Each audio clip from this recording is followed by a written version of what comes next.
We have, for your signature, 5 official designations of special envoys. The first is Mr. Steve Witkoff, who's actually in the room, to be your Middle East envoy.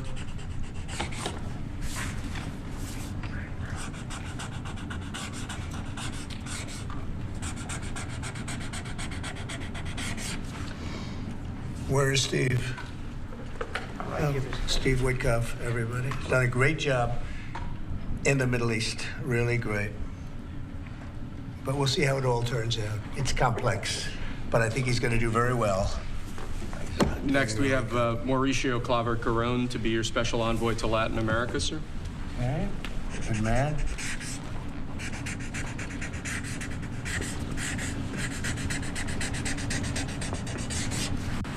Okay. Thank you, sir.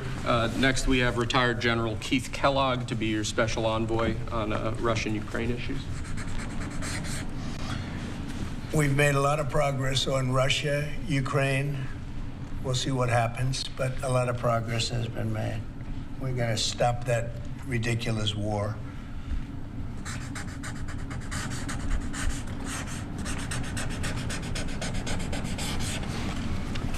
Okay. Thank you, sir.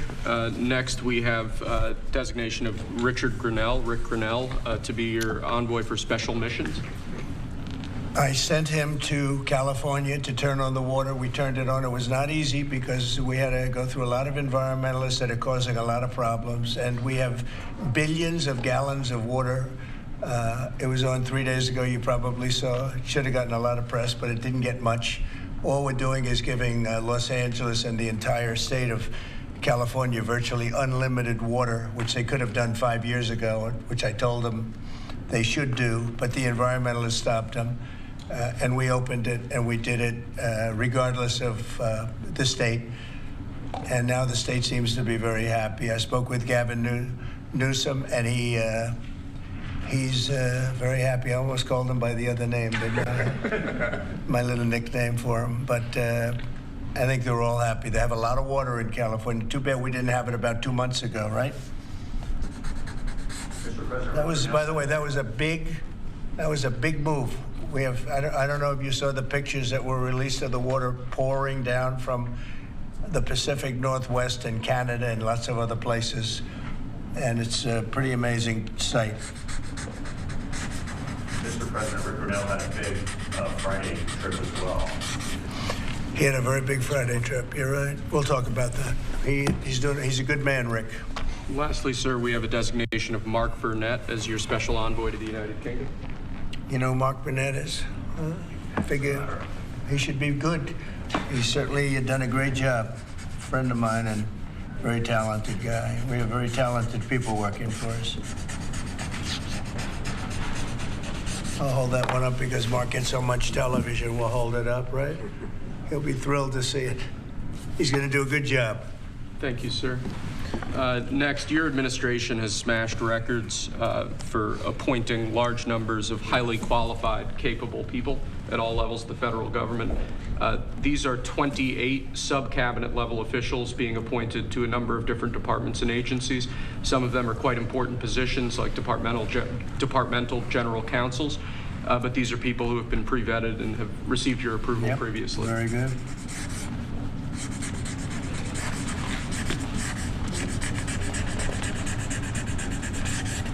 Okay. Thank you, sir. Next, this is an executive order. This charges your Secretary of the Treasury, Scott Bessent, and your Secretary of Commerce, Howard Lutnick, to begin a process that will hopefully result in the creation of an American sovereign wealth fund. It's a very exciting event. We're going to have a sovereign wealth fund, which we've never had. We have a lot of things that create wealth, and you're seeing that over the last 2 weeks. I think we've created more wealth. Other people have created de-wealth, the people, my predecessors. We're creating a lot of wealth. Scott, maybe you'd like to say something about it, and I'd ask also Howard to say something about it. Yes, sir. This is very exciting. We're going to stand this thing up within the next 12 months. We're going to monetize the asset side of the U.S. balance sheet for the American people. We're going to put the assets to work, And I think it's going to be very exciting. We're going to study best practices as done around the world. It'll be a combination of liquid assets, assets that we have in this country as we work to bring them out for the American people. The extraordinary size and scale of the U.S. government and the business it does with companies should create value for American citizens. If we are going to buy 2 billion COVID vaccines, maybe we should have some warrants and some equity in these companies and have that grow for the help of the American people. So I bring all these things together. I think Scott and I will create an amazing sovereign wealth fund for you, sir. So other countries have sovereign wealth funds, and they're much smaller countries, and they're not the United States. We have tremendous potential in this country, tremendous. You're seeing that's what's happened just in a short period of time. And as an example, TikTok, we're going to be doing something perhaps with TikTok, and perhaps not. If we make the right deal, we'll do it, otherwise we won't. But I have the right to do that, and we might put that in the sovereign wealth fund, whatever we make, or if we do a partnership with very wealthy people, a lot of options, but we could put that as an example in the fund, and we have a lot of other things that we could put in the fund. And I think in a short period of time, we'd have one of the biggest funds, and you know, some of them are pretty large, I must tell you. Some of like the Saudi Arabia fund is on the large side, but eventually we'll catch it. But we're going to create a lot of wealth for the fund, and I think it's about time that this country had a sovereign wealth fund. And these two gentlemen and some others are going to work with them very closely, and they'll be heading it up, and they're going to do a great job. Two highly respected people that have done unbelievably well in the world, in the real world. So that's a big deal, huh? Yes, sir. I think it's going to create value and be of great strategic importance. Mr. President, why is it important for Elon Musk to have access to the payment systems at Treasury? Well, he's got access only to letting people go that he thinks are no good if we agree with him, and it's only if we agree with him. He's a very talented guy from the standpoint of management and costs, and we put him in charge of seeing what he can do with certain groups and certain numbers. Some of the numbers are horrible, what he's found. Think of it, $100 million on condoms to Hamas, and many other things that are frankly even more ridiculous. And they're finding tremendous waste, really waste more than anything else, I think you could say. Probably fraud and abuse can be added to it, the more standard waste, fraud, and abuse. But they're finding tremendous amounts of really bad things, bad spending. You've been writing about some of it, frankly, and some of the things that they've been doing is just terrible. Elon can't do and won't do anything without our approval, and we'll give him the approval where appropriate. Where not appropriate, we won't. But he reports in, and it's something that he feels very strongly about, and I'm impressed because he's running, obviously, a big company. It has nothing to do, if there's a conflict, that we won't let him get near it. But he does have a good natural instinct. He's got a team of very talented people. We're trying to shrink government, and he can probably shrink it as well as anybody else, if not better. Where we think there's a conflict or there's a problem, we won't let him go near it. But he has some very good ideas, and we have a lot of very other talented people also. We're bringing in the most talented people in the world. By the way, we just unrelated, but we have two of the most talented people in the world, the legendary Rupert Murdoch and Larry Ellison. So they are two legends in business, publishing, and probably every other. Rupert is Larry pretty much in a class by himself, right? I mean, although you may have a couple of bucks more, I don't know, but Rupert is in a class by himself. He's an amazing guy, and Larry is Larry. Larry's one of the most serious players anywhere in the world, so it's an honor to have you. This has nothing to do with you people, but they're here, and I thought it would be appropriate. I'm sure you didn't recognize them. They're all going crazy. They're saying, what are they doing here? Thank you, sir. Mr. President, on the tariffs, is there any chance that Canada or China could also get out of the tariffs after you struck a deal with Mexico? Well, nobody's out. with Mexico. We had a great talk with Mexico, and we had President Sheinbaum is a woman. I like her very much. We've had good relationships, but we have to stop fentanyl from coming in, whether I like somebody or not, and we have to stop the illegal aliens from coming in. I think we've lost 200,000 people on average a year for many years, much higher than the 100,000, could be even closer to 300,000. And they've agreed to put in 10,000 soldiers permanently, like forever, 10,000 soldiers at their side of the border and stop fentanyl and illegal aliens from coming into our country. They have a big incentive to do. Other than that, we've agreed to talk and consider various other things. We haven't agreed on tariffs yet, and maybe we will, maybe we won't. But we have a very good relationship. I also spoke with Prime Minister Trudeau of Canada, and we had a good talk in the morning, but I did ask him a couple of questions, like, banks aren't allowed to do business in Canada. Canada is very tough. Canada is very, we're not treated well by Canada, and we have to be treated well. Banks are not, as an example, allowed. Did you know that American banks are not allowed to do business in Canada? Can you believe that? And that's one of many things, and we talked about it, and I think we'll win most of the subjects. But for some reason, a lot of things have been very unfair with Canada. I noticed that in the first term. You deal with people, and after a while, you begin to realize, like you learn that Larry Ellison's very tough to do business with, okay? He's a very tough guy. I mean, I'm sure you're shocked to hear that. But Canada is very tough. They're very, very tough to do business with. And we can't let them take advantage of the U.S. They don't take our agricultural product for the most part. They don't take our cars. They make cars, but they basically don't take our cars. And, we don't need, and look, I think we're going to have another good conversation today. We're actually speaking at 3 o'clock again. But we don't need them to make our cars. We don't need them to give us lumber. We don't need them for agricultural products because we have all the agriculture we need. They don't take our agricultural product for the most part, our milk and dairy, etc. A little bit they do, but not much. We take theirs. And as far as cars are concerned, they took in a big percentage, almost 19% of the market. And, I wouldn't mind making our cars in the United States, so we have a problem there. I'd like to make our cars in the U.S. We don't need Canada to make our cars. With that being said, we're going to have another call at 3 o'clock. We had a call this morning. It was a pretty good call, I'd say. So the call with Mexico went very well in the sense that they're very strong now on the border. They're going to put soldiers there. So, actually, they're best military soldiers, and they're going to be at the border, 10,000. That's a lot of soldiers. And they want to protect it also. They don't want people running through Mexico, coming through Mexico to come into our country. So they're going to do that.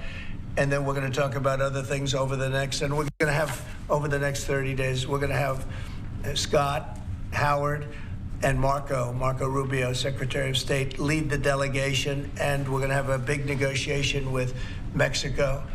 I'll be involved too, and President Sheinbaum will be involved to see whether or not we can work something out on the tariffs. What about fentanyl? China will be speaking to China probably over the next 24 hours. On fentanyl in China, President Trump. We don't want fentanyl coming into our country. Now, we had another big thing, speaking of China. China's involved with the Panama Canal. They won't be for long. And that's the way it has to be. Marco just got back, as you know. He's in the process of coming back. I guess he's almost back by now. And he had a very long conversation with the leader of Panama, the respected man, and some others, the entire leadership group. And we're trying to work a deal on the Panama Canal. The Panama Canal was given foolishly years ago it shouldn't have been happened, years ago to Panama by Jimmy Carter and the group. We lost 38,000 people building the Panama Canal, like one of the great wonders of the world. It's the biggest job we've ever built, the biggest project we've ever built in this country, dollar-wise and every other way. 38,000 people died, Americans, all men, just about, laborers and construction people. They went to Panama. The mosquito got them. Between mosquito and snakes, we lost 38,000 people. It was the most expensive project ever built by the United States. The biggest, most expensive project we ever built 110 years ago. If you bring it up to now, it would have been the equivalent of $2 trillion. The most expensive we ever built, and we gave it away for $1, okay? We gave it away essentially for nothing. And we either want it back or we're going to get something very strong, or we're going to take it back. And China will be dealt with. And we didn't give that to China. We gave it to Panama. We shouldn't have given it to Panama. But Panama, as you know, has violated the agreement, totally violated the agreement.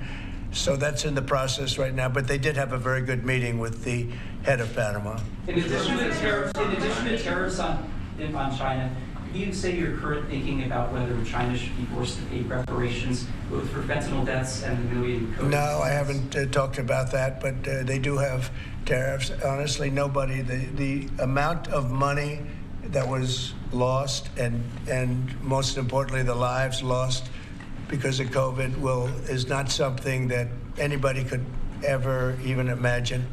It's probably $60 trillion, and all the countries in the world don't have $60 trillion. The amount of death and the amount of destruction and the amount of money lost is probably $60 trillion. I had it figured by people about 3 months ago. I was just figured out. Nobody knows what the real number is, but it's almost an infinite number. The damage done, but I have not discussed that. What I have discussed is we'll have some good meetings with China. We have meetings planned, and we'll see what happens. But that was just an opening salvo. If we can't make a deal with China, then the tariffs will be very, very substantial. Okay, I'm going to sign this one. Sir, this is, you've obviously made making America healthy again a key priority of this administration. A key component of that is obviously heart health. This is a ceremonial proclamation declaring the month of February to be National Heart Month. Okay. I hear we're doing very well with nominations. We'll see, but it looks like we're doing very well with nominations. Mr. President, have you been involved with calling senators who've had some concerns about Tulsi Gabbard or Yes. RFK? Yeah, I've gotten great response. And they want to do what's right, and we've had a good response. I think we'll do well. We have great people like this. We have great, great people coming in. I think I'd like to say the best ever recruited for government. I think we have the finest people ever recruited for government. Will it take an active Congress? And you know what? You're starting to see that because we've done more in 2 weeks than Biden's done in 5 years, 6 years. They could be here between him and Obama. You add it up, okay? We've done more in 2 weeks than they've done in 12 years. Will it take an active Congress to do away with USAID, or do you believe you have? I don't know. I don't think so. No, we've not when it comes to fraud. If there's fraud, these people are lunatics. And if it comes to fraud, you wouldn't have an active Congress. And I'm not sure that you would anyway. But we just want to do the right thing. It's something that should have been done a long time ago. It went crazy during the Biden administration. They went totally crazy, what they were doing. And the money they were giving to people that shouldn't be getting it, and to agencies and others that shouldn't be getting it, was a shame. So they're tremendous fraud. But we'll be doing a report. We'll be giving you that report at the appropriate time. Yeah. In the first term, though, USAID was something that you liked in some respects. I love the concept of it. That's the program. Sure. I love the concept, but they turn out to be radical left lunatics. And the concept of it is good, but it's all about the people. Mr. President, you said you also want to impose tariffs on the EU. What kind of tariffs are you thinking about? Well, we have massive deficits with the European Union, massive, like $350 billion, if you can believe it. They don't take our farm product. They don't take our cars. They don't take almost anything, but we take their cars. We have millions of cars coming in, BMW and Mercedes-Benz and Volkswagen and just so many different cars, and we don't do anything about that. And we don't charge them tariffs. They make it impossible to sell cars in the European Union. They make it very difficult, agricultural product. They actually don't take it, and they have a lot of excuses. Some of them are the pesticides and the different chemicals used, and Bobby Kennedy actually is looking at that very, very seriously, because maybe it's not necessary to use all of that. You know, we want to be the healthiest country, and we're not. We spend more money on food than anybody else in terms of its creation, but we're not the healthiest country. So maybe there is something to the fact that we shouldn't be using so much chemical, and maybe that'll stop. But Bobby Kennedy is the one, because he is not a believer in all of the things we have done, and neither are the Europeans. So we'll see what happens. But they use it as an excuse not to buy our product. And I asked a couple of the leaders, I don't want to use names, but how many Chevrolets or Fords do you see in the middle of Munich? And the answer is none, because they don't take any cars. They don't take anything. So the European has abused the United States for years, and they can't do that. And they want to make a deal. Let me tell you, in all cases, they all want to make deals. There's nobody that doesn't want to make deals. They've been abusers, and they want to make deals. So we'll see about that. But we'll have, I think, some very fair. All we want is a fair deal. And, you know, there's a word, reciprocal. I'd go right now, reciprocal tariffs on everybody, because many of the countries that you feel so horrible about, the way they're being treated by Trump, you're saying, oh, President Trump is so terrible to them. Well, they charge us tariffs. European Union has a VAT tax, which is through the roof, okay? It's a similar thing, similar to a tariff. It's a VAT. And they have it, and it's numbers like you wouldn't believe. And Canada, I told you about the banks, and I told you they charge us. And people don't say that. They don't like to say it. Just like they don't like to say that I opened up the water for California. It's a great thing. It's too bad they didn't do it themselves. I had to do it, and it was not easy. We did it a very rough way, and I didn't like to do it a rough way. We shouldn't have to do it a rough way. But a lot of these countries that we're talking about, you know, they're so-called allies, but they don't treat us well. And just like I got $420 billion, and now it's actually over $600 billion. The Secretary General of NATO came in 2 weeks ago, and he said it was a miracle when Trump came in, when President Trump came into NATO. He said it was $636 billion by saying to them, no, you have to pay. And if you don't pay, we're not going to be there for you. You know, somebody has to say it, and they paid. And it was a large amount of money. And one of the problems we have with the Russia-Ukraine situation is that we wanted to see some equalization, because we're in for close to $300 billion, and they're in for $200 billion less. Why are they in for less? Because Biden never asked them for money. He never said, you got to pay. He never did. All he did is hand out money. So we're talking with them right now, and we're actually working some deals right now. So we have some guarantees and some other things to keep that whole situation to go, really going. I mean, going. We're telling Ukraine they have very valuable rare earth. We want what we put up to go in terms of a guarantee. We want a guarantee. We're handing them money hand over fist. We're giving them equipment. European is not keeping up with us. They should equalize. Look, we have an ocean in between. They don't. It's more important for them than it is for us. But they're way below us in terms of money. And they should be paying at least equal. They should really be paying much more than us. But let's say equal to us. And they're billions and billions of dollars below. So we're looking to do a deal with Ukraine where they're going to secure what we're giving them with their rare earth and other things. Mr. President, the deal with Mexico this morning, was that partially related to the market reaction and a criticism from Mr. Murdoch's own newspaper? He called it the dumbest trade war on the editorial page on Saturday. I'm going to have to talk to him. I've been right over the Wall Street Journal many times, I will tell you. I don't agree with him on some things. No, it's not only is it not dumb, you're going to see. Every single one of those countries is dying to make a deal. You know why? Because they're ripping us off really badly. And the United States is tired of being ripped off. And that's why we have $36 trillion in debt. We have it for a reason, because we make bad deals with everybody. And we don't allow that anymore. So the Wall Street Journal is wrong, because very simply, every single country that you're writing about right now is dying to make a deal, because the deals they have right now are so good, and so good for them, and so profitable for them. You didn't know that Canada didn't allow our banks. You didn't know all of these different things. And I think in the end, you're going to see that either very, very substantial tariffs are going to be paid by them, or they're going to make some kind of a deal. So did Mexican President Sheinbaum? Did what? Did you blink this morning? There was no blinking. No, she's a wonderful woman, but she did agree to 10,000 soldiers on the border.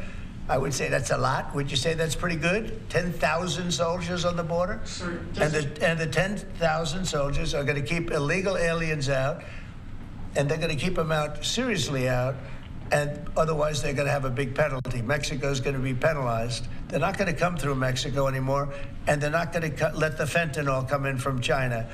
And China hopefully is going to stop sending us fentanyl.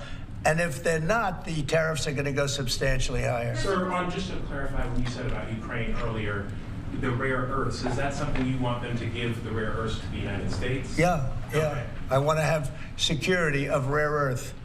We're putting in hundreds of billions of dollars. They have great rare earth, and I want security of the rare earth. And they're willing to do it. Sir, you mentioned earlier that Elon On Musk. Canada, when you talk to Justin Trudeau again, is there anything he can give you at 3 p.m. when you talk again to also I don't know. pause, I don't know. like you said, with Mexico? I don't know. We have big deficits with Canada, like we do with all countries. I mean, I look at some of the deals made, I say, who the hell made these deals? They're so bad. But with Canada, I have a talk with him, and you maybe know or maybe not. We're going to meet again or talk again at 3 o'clock. Right after my next meeting, and we'll see what happens. I can't tell you what's going to happen. You mentioned that he could agree to change your mind on the tariffs. Well, we can always, look, what I'd like to see, Canada become our 51st state. We give them protection, military protection. We don't need them to build our cars. I'd rather see Detroit or South Carolina or any one of our Tennessee, any one of our states build the cars. They could do it very easily. We don't need them for the cars. We don't need them for lumber. We don't need them for anything. We don't need them for energy. We have more energy than they do. We don't need them for energy. So I say, why are we doing this? Why are we willing to lose between $100 billion and $200 billion a year? We don't need them. As a state, it's different. As a state, it's much different. And there are no tariffs. So I'd love to see that, but some people say that would be a long shot.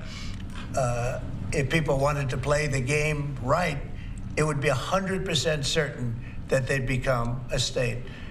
But a lot of people don't like to play the game because they don't have a threshold of pain. And there would be some pain, but not a lot. The pain would be really there. So we're going to meet again by phone at 3 o'clock, and we'll let you know what happens. On Israel, President Trump, you're prepared to meet with Benjamin Netanyahu. Coming in tomorrow. Yes, you've mentioned in the past you're concerned about Israel being too small geographically. Would you support annexation of parts of the West Bank by Israel? Well, I'm not going to talk about that. It certainly is a small, it's a small country in terms of land. See this pen, this wonderful pen? My desk is the Middle East. And this pen, the top of the pen, that's Israel. That's not good, right? You know, that's a pretty big difference. I use that as an analogy. It's pretty accurate, actually. It's a pretty small piece of land. And it's amazing that they've been able to do what they've been able to do when you think about it. There's a lot of good, smart brain power, but it is a very small piece of land, no question about it. Mr. President, you said earlier that Elon Musk is doing everything with your say-so. So is there everything that he has done thus far, going to all the agencies, shutting off access, getting access to federal payments, that all has yours? You're okay with all of that? For the most part, yeah. If we, if there was something that didn't have my okay, I'd let you know about it really fast. And you said there's some areas where you wouldn't let him work because he has conflicts of interest. If there was no, I haven't seen that. and he would know not to do it. So we haven't had that yet. But if there was a conflict, we would let him work in that area. Earlier you said with regard to Panama that they were going to make a deal where the U.S. was going to take it. How long do they have to make that sort of deal, and are you still leaving on the table? We're going to meet with Panama on Friday at about 3:30 in the afternoon by phone, and maybe there'll be some representatives that, here or there. But we're going to be talking to Panama on Friday, essentially. And they've agreed to certain things, but I'm not happy with it. On the Middle East, Mr. President, if I may, do you still have doubts that the ceasefire will hold? On what? On the Middle East, do you think the ceasefire will hold? I have no assurances that it'll hold. I mean, I've seen people brutalized. Nobody's ever seen anything like it. No, I have no guarantees that the peace is going to hold. Steve, you might want to say something about that. Steve Woodcock? It's holding so far. So, and we're certainly hopeful, and that's the president's direction. Get the hostages out, save lives, and come to hopefully a peaceful settlement of it all. So far it's holding. Mr. President, on a different topic, questionnaires have been going out to FBI agents across the country who were involved potentially in the investigation. Do you believe anyone involved at any level should be fired, sir? Well, I think the FBI was a very corrupt institution, and I'm a victim of it in a true sense. I was able to beat it, but other people have been treated horribly. I think the FBI had a great reputation. I think its reputation was really damaged badly, as is DOJ. Look at what they've done in terms of weaponization. Look at what they've done to a political opponent. Probably got me elected by what they did, or I think I was doing well anyway, but they might have got me elected. But you know what? We have to have pristine, beautiful, perfect law enforcement. And what we want to do, and Cash is the one to do it. He's the one guy that is going to do it.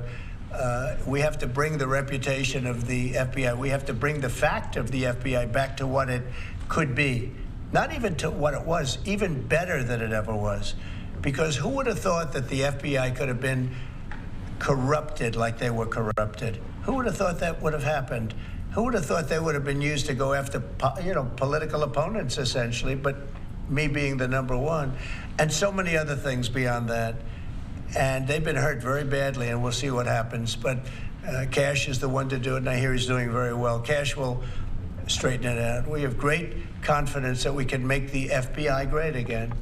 Okay, one or two more and we'll be done. Tulsi Gabbard's nomination is... Say it? Tulsi Gabbard. Yeah, I think Tulsi's going to be doing okay. I'm not sure. I can't guarantee anything, but she's liked by so many people, especially people in the military and law enforcement. She has a little bit of trouble with some senators over her thoughts on Edward Snowden. I know Snowden, you've mentioned in the past you're thinking about pardoning him. Are you still, and what do you think about that? No, I don't talk about it right now. I just, people feel very differently. Some people think he should be pardoned, and some people think it would be a terrible thing to do, but I don't get involved in that. Mr. President, what are you discussing with Mr. Murdoch and Mr. Ellison? Just respect. I have great respect for Rupert Murdoch. I disagree with him a lot of times with the Wall Street Journal, but that's all right.